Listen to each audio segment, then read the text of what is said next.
Puji Tuhan karena kasih karunia-Nya kita ada di hadirat Tuhan menikmati berkat Tuhan melalui pujian penyembahan.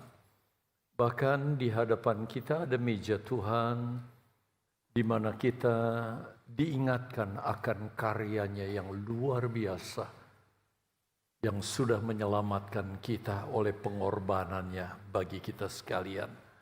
Namun sebelum kita menikmati tubuh dan darah Yesus, terlebih dahulu kita mau menerima firman Allah. Saya menganjurkan kepada saudara kalau ada saudara yang ingin berurusan ke belakang, gunakan kesempatan saat ini supaya selama firman Allah disampaikan tidak ada lagi yang keluar masuk. Nah, khotbah kali ini mengakhiri bahasan kita tentang bagaimana setiap orang yang sudah diselamatkan, mereka wajib untuk melayani Tuhan. Dan melayani Tuhan itu bukan hal yang sia-sia. Kita menerima keselamatan secara cuma-cuma dari Yesus, tetapi ketika kita melayani Dia, sekecil apapun kontribusi kita, sekecil apapun pelayanan kita, kita akan dapatkan mahkota. Bisa juga disebut pahala, bisa juga disebut kemuliaan yang kita terima karena kita ambil bagian dalam melayani Tuhan. Nah, bagian yang terakhir ini saya beri judul berdasarkan surat 2 Timotius 4 ayat 7 dan 8 dikatakan temanya telah tersedia bagiku mahkota kebenaran. Menurut ayat ini mahkota kebenaran, tetapi kalau kita bahas ada 7 mahkota yang akan kita terima. Dan tiap-tiap mahkota itu memiliki identitas tersendiri. Baik, kita akan mulai saja.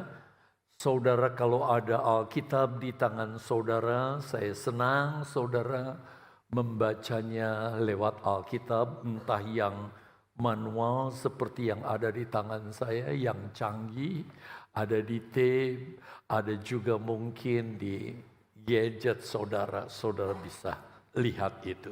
Demikian firman Allah dalam 2 Timotius pasal 7, pasal 4 ayat 7 dan 8. Perhatikan Bapak Ibu. Aku telah mengakhiri pertandingan yang baik. Aku telah mencapai garis akhir, garis finish.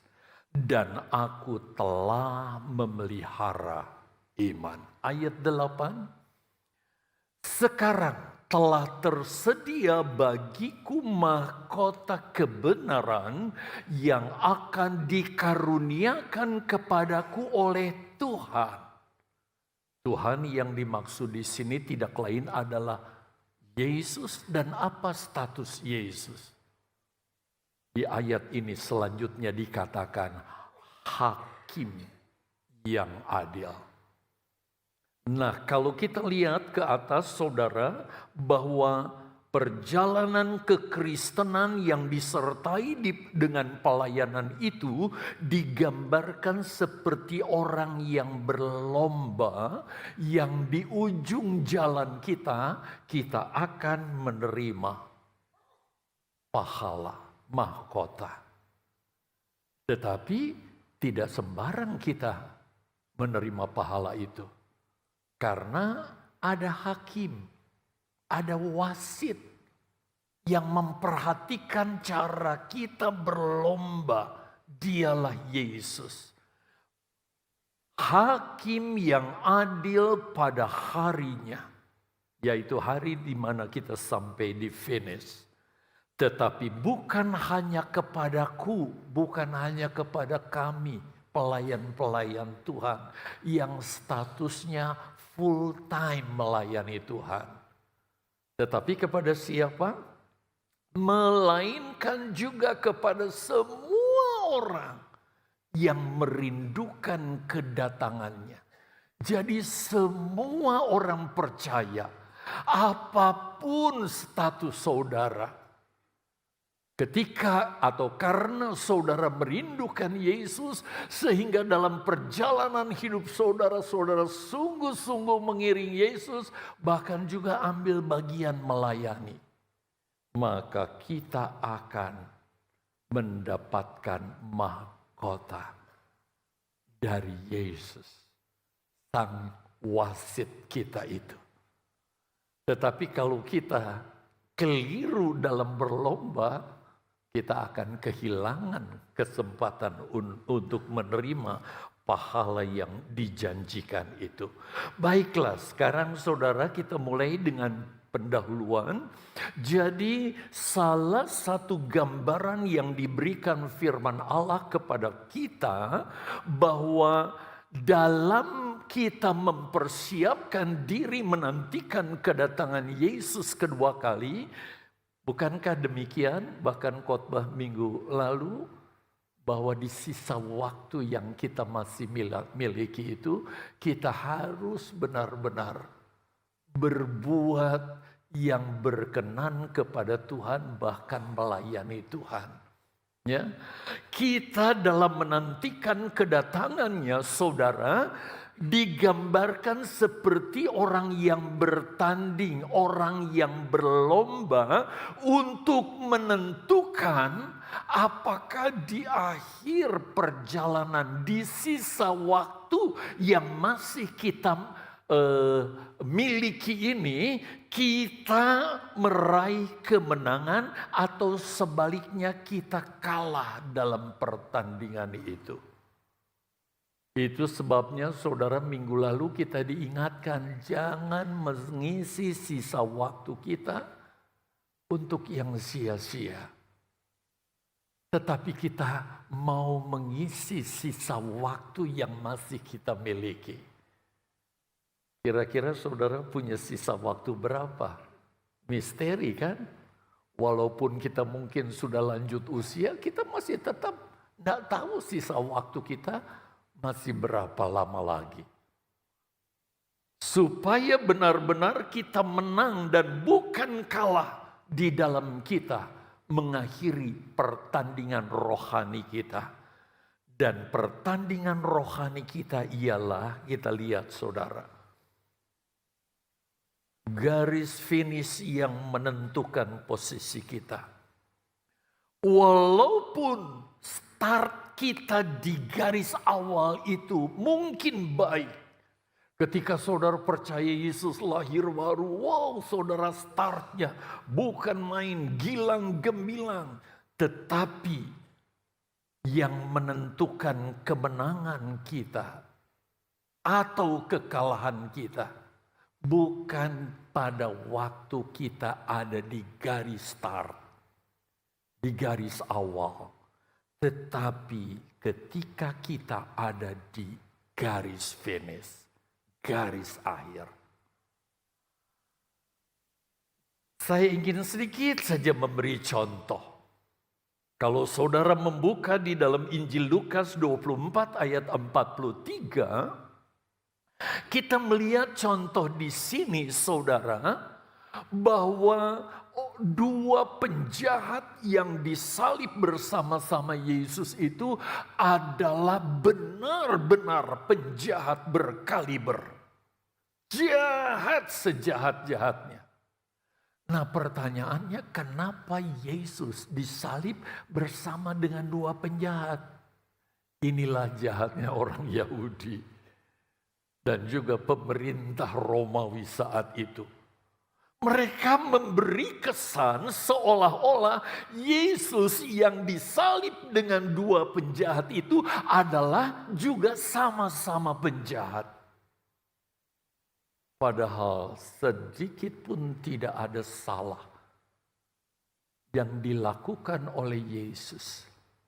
Tetapi justru penyalibannya adalah untuk penebusan bagi keselamatan orang-orang yang hidup pada saat itu, termasuk sampai kepada generasi kita yang hidup di akhir zaman ini. Nah, dua penjahat ini mengolok-olok begitu rupa terhadap Yesus. Katanya, kamu Allah. Kalau memang benar kamu Allah, selamatkan dirimu dan selamatkan kami juga. Diolok-olok Yesus begitu rupa. Tetapi salah satu orang yang disalib dari dua penjahat itu, entah itu orang di kiri atau di kanan, nggak dijelaskan. Ya, sebab kalau kita lihat penyaliban itu dari depan, orang itu bisa di sebelah kanan. Tetapi kalau dari belakang, di sebelah kiri. Tapi yang jelas firman Allah katakan, orang yang bersama-sama disalib Yesus itu menyadari bahwa dirinya disalib karena memang mereka sudah melakukan kejahatan yang begitu rupa. Di saat-saat siksaan begitu rupa menimpa mereka, sehingga nyawa mereka nyaris binasa, datanglah kesabaran, saudara. Lebih dari kesabaran adalah pertobatan dari salah satu penjahat yang disalib itu. Sehingga dia tidak mengolok-olok lagi, tetapi sebaliknya berharap kepada Yesus dengan berkata, Yesus, selamatkanlah aku. Kalau engkau nanti datang sebagai Raja, dia percaya Yesus adalah Mesias. Salah satu jabatan Mesias selain Nabi, Raja, dan Imam. Dia panggil Yesus dengan panggilan Raja. Artinya timbul iman di dalam dirinya. Lalu Yesus berkata, hari ini di garis finish engkau bersama aku di Firdaus. Jadi saudara, kita lihat garis finish adalah garis yang menentukan. Jadi sekarang kita sedang berbondong-bondong dengan berbeda usia menuju garis finish. Kalau garis itu bukan hari kematian kita, tetapi garis itu juga adalah hari saat di mana Yesus datang kedua kali. Dan itulah hari yang menentukan. Dan di saat kedua penjahat ini alami garis finish, dan Yesus pun memang harus mati untuk menebus kita. Yesus bersama si penjahat yang bertobat itu ada di Firdaus yang identik dengan sorga. Jadi Bapak Ibu Saudara yang dikasihi oleh Tuhan, seperti di dalam Lukas 18 ayat yang ke-8 bagian B, Yesus mengingatkan kita. Apa peringatannya? Saudara lihat ayatnya yang berkata, akan tetapi jika Anak Manusia, yaitu Yesus, datang, adakah ia mendapati iman di bumi ini?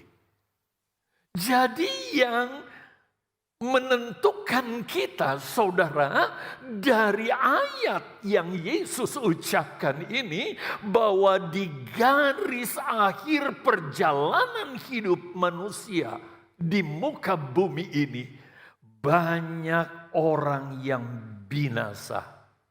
Kenapa? Karena dia telah kehilangan iman. Itu sebabnya kenapa gembala mengingatkan saudara sampai berulang-ulang kali. Jangan dengar ajaran yang mengajarkan Bahwa kalau sudah percaya kepada Yesus, kita dapat jaminan keselamatan, kita bisa bebas berbuat dosa. Enggak ke gereja juga, enggak apa-apa. Tolong saling mengingatkan ya, itu sudah satu pelayanan. Kalau kita lihat saudara seiman kita enggak ke gereja minggu ini, supaya minggu depan dia ke gereja. Kehilangan iman. Karena ajaran-ajaran yang gak betul itu sebabnya minggu lalu justru saudara di sisa waktu yang kita masih miliki. Kita mau benar-benar hidup menggunakan waktu yang kita masih miliki itu. Untuk menyenangkan Allah dan memuliakan Allah. Kalau tidak saudara, di garis akhir justru kita akan kehilangan iman. Waduh, paling celaka ini. Saya masih ingat saudara, ini saya pernah ucapkan. Yaitu ucapan yang diucapkan oleh seorang mantan presiden Amerika. Nama kecilnya disingkat DD. Dan famnya Eisenhower. Apa yang dia katakan saudara? Untuk mengingatkan orang-orang yang percaya. Presiden-presiden yang lama-lama itu adalah orang-orang yang beriman saudara. Dia katakan begini. Bila kamu ada di garis akhir suatu pertandingan. Dia alegorikan dengan pertandingan perjalanan hidup kita. Lalu dia katakan apa? Berlarilah dengan sungguh-sungguh dan dengan sekuat tenagamu. Seolah-olah masih ada orang yang bisa mengalahkan kamu. Coba saudara lihat sebuah pertandingan. Startnya ada orang yang pelan-pelan aja. Sebab yang menentukan bukan garis start. Tapi garis finish. Itu sebabnya walaupun garis finish sudah kelihatan di depan mata kita. Tapi katanya berlarilah dengan sekuat tenaga. Seolah-olah masih bisa ada orang yang mengalahkan kita. Banyak kali saudara, orang sudah mulai santai karena saya paling depan, dia nggak tahu di belakang ada orang yang lari lebih cepat. Mempercepat kecepatannya supaya dia bisa keluar sebagai pemenang. Dan kita lihat saudara, banyak orang-orang yang justru menang bersukacita di garis finish. Itu sebabnya bagi kita yang berpegang kepada kebenaran firman Allah, saudara, kita mau gunakan waktu sebaik-baiknya. Menjelang kedatangan Yesus kedua kali yang sudah sangat dekat ini. Coba perhatikan catatan ini, tampilkan saja catatannya. Secara individu dan secara umum, saudara, keadaan kita mungkin berbeda ya dalam hidup ini. Secara individu bagi mereka yang masih kanak-kanak, remaja, saudara, dengan yang sudah lanjut usia, bahkan sudah dekat dengan garis finish, seolah-olah berbeda kan? Oh, dia masih panjang, saya udah dekat. Tetapi saudara, ini jangan dijadikan ukuran bahkan patokan. Saya sudah tua jadi saya harus sungguh-sungguh. Yang remaja jangan berkata saya masih remaja, masih leluasa, bisa berbuat seenaknya. Coba kita lihat yang secara individu dulu. Secara umumnya jangan ditampilkan dulu. Secara individu saudara. Usia kita secara individu di sini saja bervariasi. Ada kanak-kanak, tadi ada jeritan kanak-kanak yang wah, ya, gitu kan. Kalau orang dewasa nggak mungkin yang berbuat seperti itu. Jadi kita maklumi itu kanak-kanak. Ada anak-anak, ada remaja, ada pemuda, ada parubaya, dan ada lanjut usia. Tetapi perhatikan, secara umum, perhatikan jemaat, di mata Yesus kita semua sama. Kita ada di garis finish. Di mana kalau Yesus datang kedua kali, saudara, entah anak-anak sampai orang lanjut usia akan mengakhiri hidupnya. Finish. Itu sebabnya. Jangan karena kita udah tua, oh kita serius, yang masih muda nyantai. Semua yang percaya kepada Yesus, kita harus menunjukkan kesungguhan kita di dalam pengiringan kita kepada Yesus. Coba kita lihat tekad Rasul Paulus bagaimana dalam hidupnya setelah dia percaya kepada Yesus. Menjelang saat kematiannya, Rasul Paulus, saudara, dalam suratnya yang Rasul Paulus kirim ke anak rohaninya, yaitu Timotius. Rasul Paulus mengevaluasi diri, dan Rasul Paulus punya keyakinan yang kuat bahwa pada saat ia di garis finish, ia akan keluar sebagai pemenang. Dia akan keluar sebagai juara dan bukan pecundang, orang yang dikalahkan. Yuk kita kembali lihat ayat yang saya sudah baca tadi di ayat pokok kita. Ayat 7 dan 8 dari 2 Timotius 4. Aku telah mengakhiri pertandingan yang baik. Paulus masih hidup. Itu sebabnya dia tulis surat kepada anak kesayangannya Timotius. Tapi dia berkata, aku telah mengakhiri pertandingan yang baik. Dia serius, dia tidak mau main-main dengan yang namanya garis finish. Siapa tahu tentang garis finish? Dulu zaman saya masih training center untuk masuk sekolah Alkitab, ada jemaat yang ibadah, sukacita, senang sekali.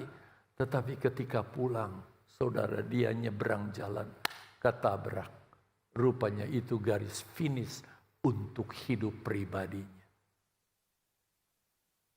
Jadi keseriusan kita, saudara, bukan karena tergantung situasi dan keadaan, tetapi setiap saat kita harus meyakini bahwa kita akan mencapai garis akhir. Dan aku telah memelihara iman.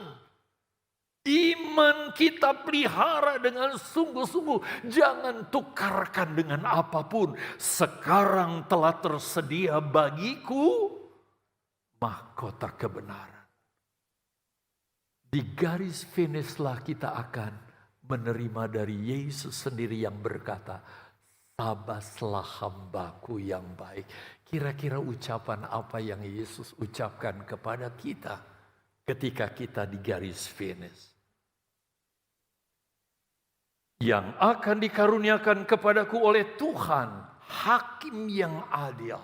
Dia wasit yang gak bisa disogok, gak bisa dibayar, saudara, pada harinya. Tetapi bukan hanya kepadaku, melainkan juga kepada semua jemaat yang merindukan kedatangannya. Saya yakin jemaat Mahanai merindukan kedatangan Yesus. Kita ada di garis finish itu. Haleluya. Puji Tuhan. Nah, baik Bapak Ibu, saudara yang dikasihi Tuhan, ada 3 hal yang bisa kita pelajari dari kesaksian Rasul Paulus di akhir hidupnya, di ayat yang tadi. Ya, coba. Yang pertama, yang saya angkat, saudara bisa bandingkan dengan ayat tadi ya. Aku telah mengakhiri pertandingan yang baik. Halo, Bapak, Ibu, ingat, sadar, setiap hari kita bertanding. Kalau kita salah bertanding dan kita masuk garis finish, habis kita, saudara. Perhatikan baik-baik ini. Jadikan contoh. Apapun keadaan saudara yang sedang saudara alami sekarang ini. Mau dilimpahi atau sedang dilimpahi dengan segala berkat. Atau saudara sedang menderita begitu rupa. Saudara gunakan ayat ini. Aku telah mengakhiri pertandingan yang baik. Artinya saudara selalu oke. Sehingga kapanpun garis finish itu datang kepada saudara. Saudara adalah pemenang. Jangan sampai ketika saudara dia bermain-main. Lalu diajak oleh temannya. Kesempatan untuk berbuat dosa. Ya kapan lagi lah, nanti besoklah bertobat minta ampun. Jangan pernah main-main tentang hal itu, saudara. Saat kita percaya kepada Yesus, kita seperti ada di garis awal dari suatu pertandingan bagi mereka yang keluar dari Kristus. Artinya tidak lagi berjalan di trek yang benar dalam perlombaan iman kita. Kita adalah orang yang paling celaka, saudara. Kalau tiba-tiba Tuhan Yesus datang waktu kita ibadah, kita paling berbahagia. Sebab lagi beribadah semua. Apalagi yang benar-benar kusuk ya. Tapi apakah kita dalam setiap hari mau seperti orang beribadah kayak begini? Enggak, saudara tetap harus melakukan kegiatan, bukan?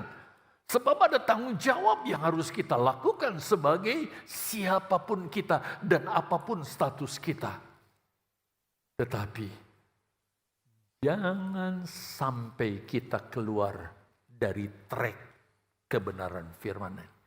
Inilah central band kita, saudara, central band kita. Saudara tahu kan kalau orang berlari yang pakai garis karena larinya lari cepat, maka dia nggak boleh garis injek yang lain. Bahasanya keliru. Dia nggak boleh menginjak garis dari garis yang lain, saudara. Dia harus benar-benar di alurnya. Sampai di garis finish. Begitu. Demikian pun dalam kekristenan kita harus melakukan itu. Cepat atau lambat kita akan tiba di garis akhir hidup kita. Garis finish kita. Permasalahannya saudara, apakah kita telah bertanding dengan baik?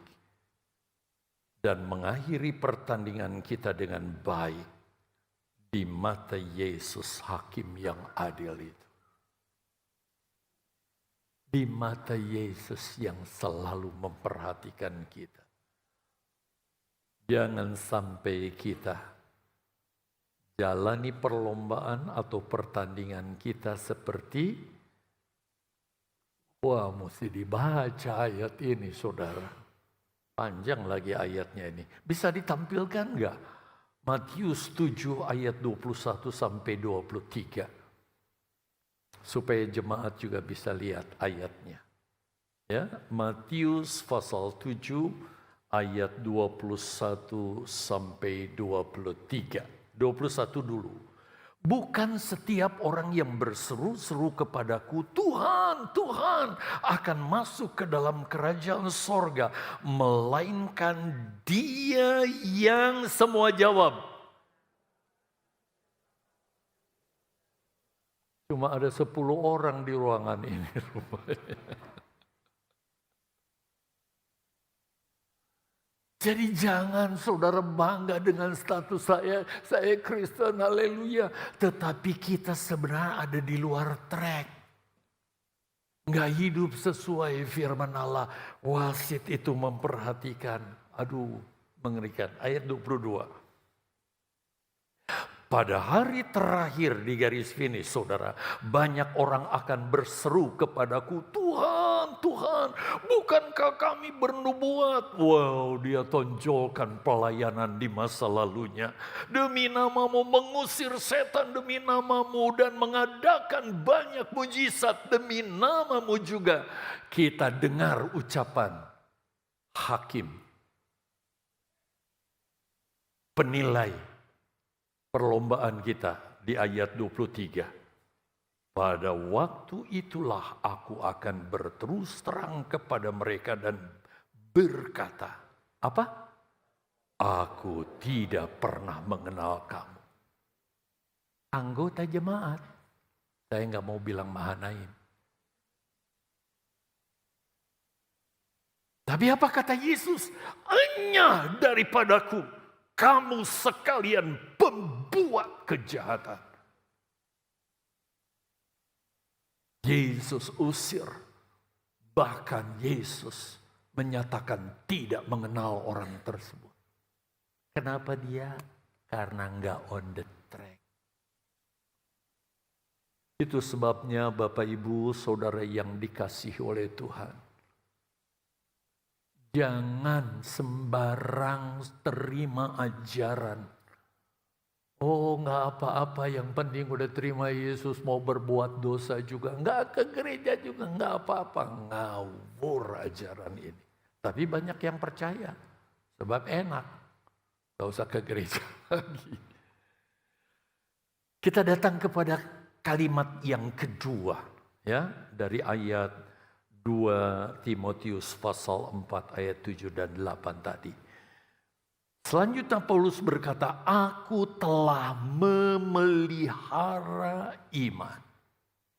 Kalimat ini menjelaskan bahwa pengajaran sekali selamat tetap selamat atau pengajaran hyper grace itu adalah salah. Bahkan kita berani katakan sesat. Kenapa? Sebab ayat ini menegaskan bahwa iman yang menyelamatkan adalah iman yang kita jalani dan memelihara kehidupan kita sesuai firman Allah sampai di garis finish. Bukan berarti percaya Yesus itu sudah selesai. Masih ada sisa waktu yang harus kita lakukan berlomba dengan sebaik-baiknya di hadapan Tuhan. Ada orang yang pada awal perjalanannya dalam kekristenannya itu bagus sekali. Tetapi di akhir jalannya dia sangat mengecewakan. Itu jangan sampai terjadi dalam diri kita. Dan yang ketiga, Paulus katakan, tersedia mahkota bagiku. Sebab itu saudara, di bagian selanjutnya Rasul Paulus berkata, sekarang telah tersedia bagiku mahkota. Jadi firman Allah menjelaskan bahwa Yesus menyediakan mahkota bagi orang yang setia sampai di garis finish. Ya. Yang setia sampai di garis akhir. Jadi sekarang kita belum selesai, saudara. Yuk berlomba terus dengan sungguh-sungguh. Tetap kita on the track ya, jangan sampai keluar. Nah, ada beberapa jenis mahkota yang disediakan. Saya tadi singgung ada 7 macam. Tentu saudara saya tidak bisa sampaikan ketujuhnya dalam kesempatan yang masih tinggal 20 menit ini ya. Tapi saya akan gunakan seberapa banyak waktu yang membimbing kita. Bahwa mahkota ini akan diberikan kepada kita saudara. Sebagai tanda di mana kita sudah diselamatkan dan dari hasil pelayanan yang kita lakukan, Dia memberi reward kepada kita, saudara. Diberinya kita pahala, diberinya kita kemuliaan. Mari saya akan memulai dalam hal ini. Namun saya ingin, sebab ternyata masih banyak jemaat yang belum bisa membedakan antara, saudara lihat kepada saya tempatkan di sini keselamatan dan bedanya dengan pahala atau kemuliaan atau mahkota yang sedang kita bahas ini. Ada yang mencampur adukan begitu rupa saudara antara keselamatan dan dengan mahkota atau pahala atau kemuliaan ya. Ada beberapa istilah tentunya dalam hal ini. Cepat saja kita lihat keselamatan dulu. Kita mulai dengan keselamatan. Saudara lihat keselamatan kita terima dari Yesus. Tidak mungkin dari yang lain saudara ya. Walaupun ada jutaan agama di muka bumi, tidak ada satupun yang menyelamatkan. Yang bisa memberi keselamatan adalah Yesus. Di mana keselamatan ini kita terima dari Yesus sebagai anugerah. Ingat baik-baik ya ini. Sebagai pemberian, sebagai kasih karunia, yaitu pemberian keselamatan yang kita terima secara gratis. Tis, apalagi dah istilahnya untuk meyakinkan. Seharusnya kita binasa karena dosa kita. Tapi nggak ada seorang pun bisa membayar dosa untuk bisa selamat masuk sorga. Tapi Yesus yang mau membayarnya. Di mana Dia menggantikan posisi kita. Dia yang alami kebinasaan. Supaya kita diselamatkan. Kita enggak harus membayar sepeser pun saudara. Ayat ini harus saudara catat. Saudara, sebab ayat ini merupakan kredo. Kredo itu artinya kredo. Bukan karedok. Karedok mah kesukaan saya. Apa ya? Pengakuan iman. Ini saudara harus baca.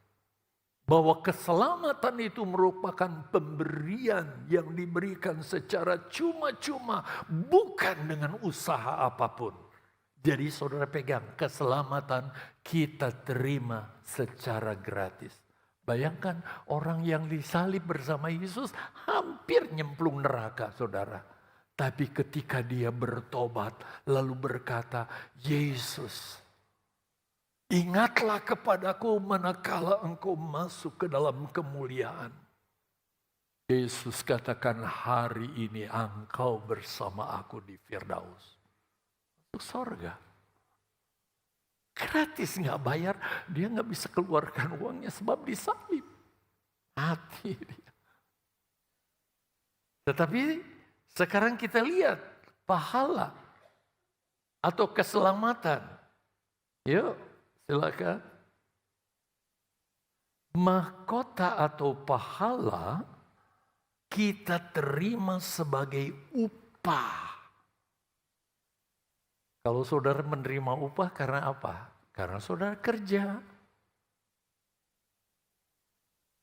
Sebagai upah, sebagai penghargaan yang diberikan Yesus kepada kita karena pengiringan dan pelayanan serta pengabdian kita kepada Yesus. Kenapa gembala khotbah berulang-ulang? Yo jemaat, ingat pelayanan. Lakukanlah. Walaupun gak dilihat siapapun termasuk gembala, saudara sudah lakukan.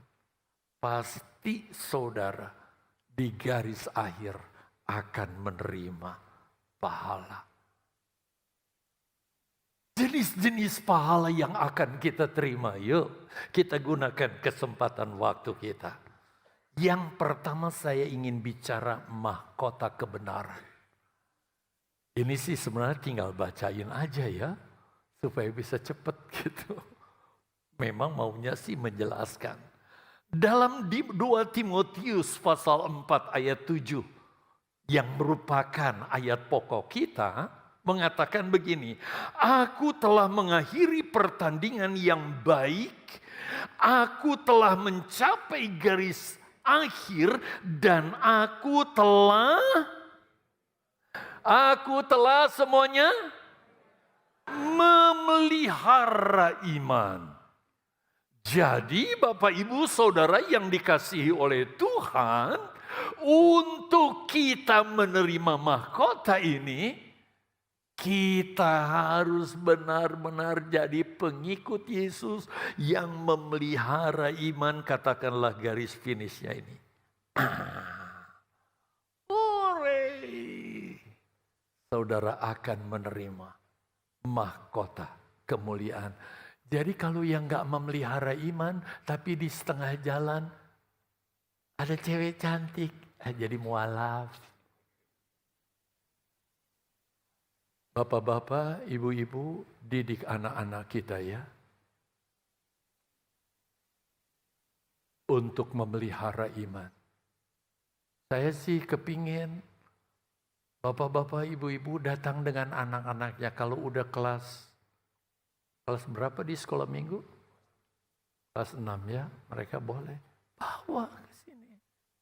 Supaya mereka dari kecil mendengar kebenaran firman Allah. Didik mereka untuk mempertahankan iman. Supaya anak-anak kita menikmati kemuliaan. Ya, di ayat yang ke-8, sekarang telah tersedia bagiku mahkota kebenaran. Jadi Paulus pun menerima mahkota yang satu ini. Yang akan dianugerahkan kepadaku oleh Tuhan, hakim yang adil pada harinya. Tetapi bukan hanya kepadaku, melainkan juga kepada semua orang yang merindukan kedatangannya. Jadi bukan hanya mereka yang melayani full time kayak hamba Tuhan lah. Kita melihat tadi pelayan-pelayan sekian banyak di sini. Bahkan ketika saudara datang ke sini disambut oleh pelayan-pelayan. Pasti mereka dapat mahkota saudara. Nggak cuma-cuma. Pendeta nggak kasih apa-apa. Tapi Tuhan Yesus nanti akan kasih mahkota kemuliaan. Yang kedua, mahkota kehidupan. Apakah yang dimaksud dengan mahkota kehidupan? Kita buka Yakobus pasal 1 ayat yang ke-12. Yakobus pasal 1 ayat 12 berkata, berbahagialah orang yang bertahan dalam pencobaan. Garis bawahi ini, bertahan dalam pencobaan. Sebab apabila ia sudah tahan uji, ia akan menerima semua jawab mahkota kehidupan yang dijanjikan Allah kepada barang siapa yang mengasihi Dia. Saudara yang dikasihi oleh Tuhan, mahkota kehidupan adalah mahkota yang akan diberikan Yesus kepada jemaat yang bertahan dalam pencobaan.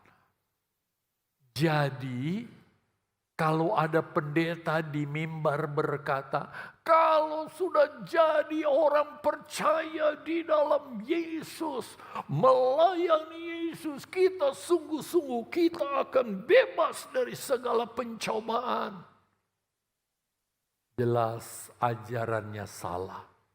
Selama kita berlomba dari sisa waktu yang masih ada di depan kita, kita nggak akan luput dari yang namanya pencobaan. Jangan sekali-kali kita minta pencobaan.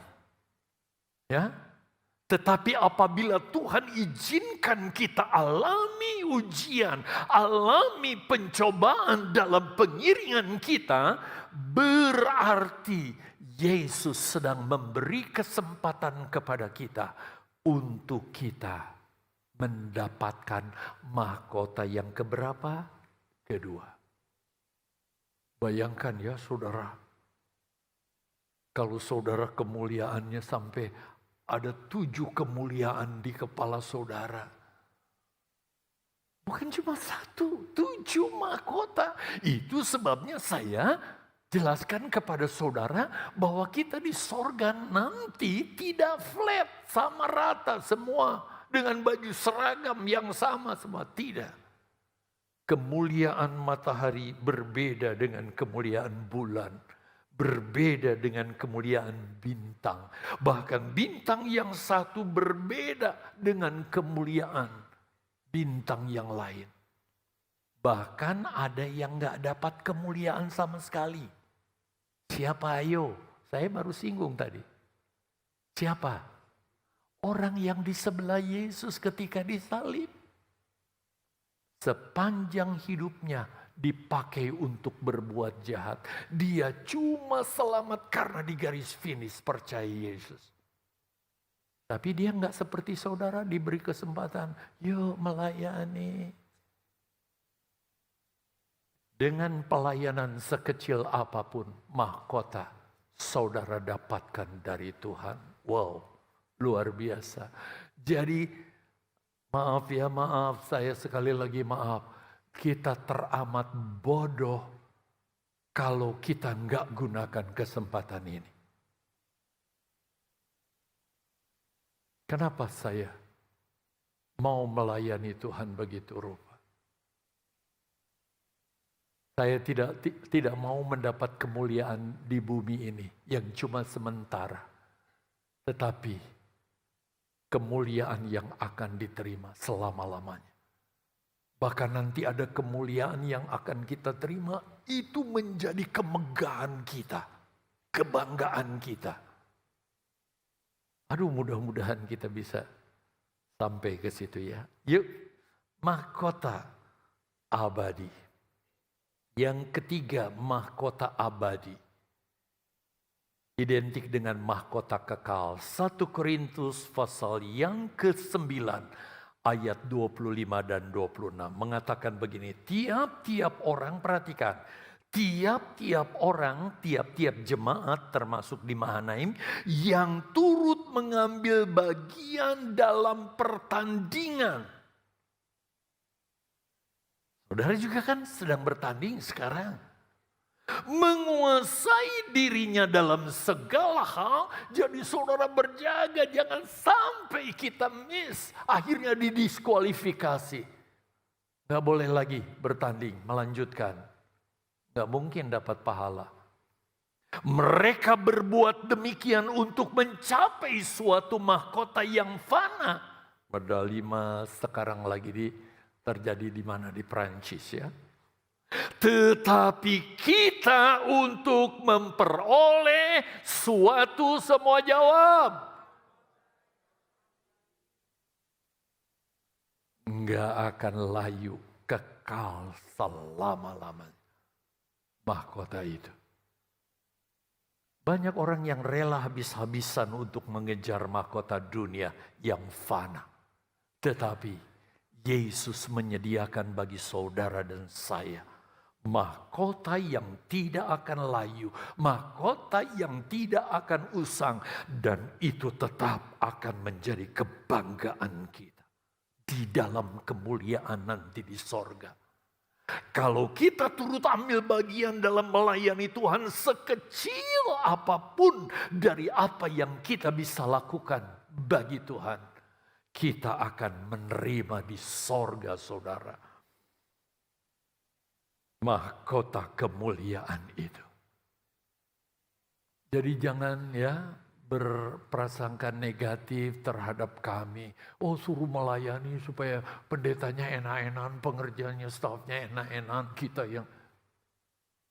Saya sungguh terharu, saudara, berdiri melihat bapak-bapak. Wah, kalau di kantor jabatannya apa? Nyapu, saudara. Setelah ibadah yang kedua, karena masih nanti ada ibadah ketiga. Bahkan ada yang melayani begitu. Aduh, saya terharu. Nanti deh. Terus kita ke yang keempat, mahkota kemegahan. Nah, ini yang saya singgung tadi, mahkota kemegahan. Jadi lebih tepat mahkota sukacita. Bukan berarti nanti di sorga kita jadi sombong-sombong, megah gitu ya. Kalau menggunakan istilah megah, saudara, nanti konotasinya negatif ya. Coba lihat Tesalonika. Pasal 2 ayat 19 dan ayat yang ke-20 katakan apa? Sebab siapakah penghargaan kami atas sukacita kami atau mahkota kemegahan kami di hadapan Yesus Tuhan kita pada waktu kedatangannya? Kalau bukan kamu, sungguh kamulah kemuliaan kami dan sukacita kami. Sekarang untuk memudahkan saudara, saya pakai ayat ini yang seharusnya yang Paulus ucapkan kepada jemaat di Tesalonika, tapi sekarang Yosminandar pakai ayatnya ini untuk jemaat di Mahanaim. Kalau misalnya semua jemaat yang ada di sini, yang hadir sekarang ini, sayalah yang memenangkannya. Saya menginjili saudara, kan enggak toh? Saya menginjilnya di sini khotbahnya. Saya membawa saudara yang dari tadinya enggak kenal Tuhan, menjadi kenal Tuhan ke gereja. Di gereja saudara begitu aktif melayani Tuhan. 1 tahun, 2 tahun, 3 tahun. Bahkan sampai Yesus datang saudara setia begitu rupa. Maka saya akan mendapat mahkota kemuliaan dari hasil jiwa-jiwa yang saya menangkan itu. Coba lihat ayatnya. Kenapa Paulus mau habis-habisan begitu rupa dalam melayani? Karena jemaat yang dia menangkan itu akan menjadi kebanggaan di sorga. Jadi kebanggaannya di sorga. Berapa jiwa yang saudara sudah menangkan setelah saudara jadi orang Kristen? Dibawa tadinya mereka bukan orang percaya, dibawa jadi jemaat. Dan dia jadi jemaat dengan setia sampai sekarang. Bahkan sampai Yesus datang, dia tetap setia. Maka saudara akan memakai mahkota kebanggaan itu. Kenapa? Karena kebanggaan itu bukan cuma cerita, wujudnya saudara lihat nanti di sorga. Orang itu ada di sorga bersama dengan Yesus. Siapa yang memenangkan? Paulus. Siapa yang memenangkan? Jemaat di sini. Saya tahu di sini ada beberapa jemaat yang sudah memenangkan jiwa-jiwa begitu rupa. Dan jiwa-jiwa itu jadi generasi penerus bagi pekerjaan Tuhan yang setia melayani Tuhan. Kenapa kita mau berhenti melayani Tuhan? Itu sebabnya biarlah kemuliaan yang dari Tuhan yang sudah disediakan bagi kita itu, kita jaga, kita rawat. Sebab itu saya berkata, ketika saudara melihat bangku kosong, Saudara tahu sebenarnya di bangku itu mesti duduk orang yang saudara kenal. Karena kebiasaannya duduk di situ. Saudara kasih WA, berapa sih harganya WA atau SMS? Bro, kemana? Tadi saya lihat bangkunya kosong, gak ke gereja. Orang itu tersadar. Dan dia menjadi jemaat yang setia karena peringatan saudara. Saudara di sorga pakai mahkota ini. Mahkota kebanggaan, mahkota kemuliaan. Saya yakin kalau jemaat memperhatikan ini, dia tidak akan pernah perhitungan dengan Tuhan bagi pekerjaan Tuhan. Karena dia tahu bahwa dia akan menerima upahnya di dalam kemuliaan di sorga nanti. Saya rasanya tidak bijak kalau saya teruskan sampai poin yang ke-5, 6, dan 7. Jadi saya harus habisi dulu sampai sekarang. Dan kita akan masuk perjamuan Tuhan. Saudara tetap duduk di hadirat Tuhan. Ku hidup karena anugerah-Mu. Saudara, kalau kita hidup sekarang, itu anugerah Tuhan. Nah, anugerah Tuhan ini yuk kita pakai untuk melayani Tuhan. Untuk bekerja buat Tuhan.